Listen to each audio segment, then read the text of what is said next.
माझे नाव देवांशू. मी आज तुम्हाला वेन म्हणजे जेव्हा. वेन म्हणजे जेव्हा. आपल्याला वेनचं वाक्य बनवून द्यायचं आहे. वेनचं वाक्य जसं as I read the story I pass exam. मग याचा आपल्याला वेन मध्ये कन्वर्ट करायचं आहे. काहीच करायचं नाही, ॲज काढून टाकायचा आणि तिच्या जागी वेन टाकायचा. टाकला जसाच आपण इथं ॲजच्या जागी वेन टाकला. मग आपण ॲजच्या जागी ॲज टाकू शकतो, पण आपल्याला वेनची गरज आहे.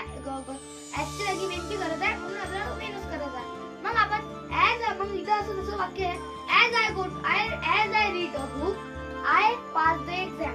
मग याचा आपल्याला वेन मध्ये कन्वर्ट करायचं. काहीच करायचं नाही. पहिला जो स्टेज असते समजा तिथं ॲज आला असेल, ॲजला काढून टाकायचं आणि त्याच्या जागी आपल्याला वेन टाकायचं. मग जेवढे वाक्य असते ते उरलेलं तेवढं ते तसं म्हणजेच मग जेवढं वाक्य आहे म्हणजे Wien I read a book comma म्हणजे आता वेनच्या वाक्यात आपल्याला कॉमा वापरायचा आहे. ॲज आपलं when I read a book comma I pass the exam. आता तुम्ही आता समजा एखादं वाक्य असं आलं I gone to school I learn English. हे वाक्य चुकते.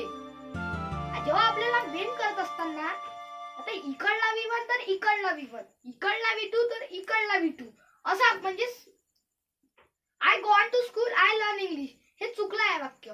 कारण याच्यात गॉन हा V3 आला इकडे आणि इकडे लर्न हा V1 आलाय. या कारणाने हे वाक्य चुकलं. मग असं माहित होतं as I gone to school I learn English असं त्याचा अर्थ होतो. म्हणजे असं घ्यायचा वेनच काय करायचं नाही. वेन पहिली घेऊन घ्यायचा. When I gone to school I learn English. तसं त्या तसं. Thank you to listening silently.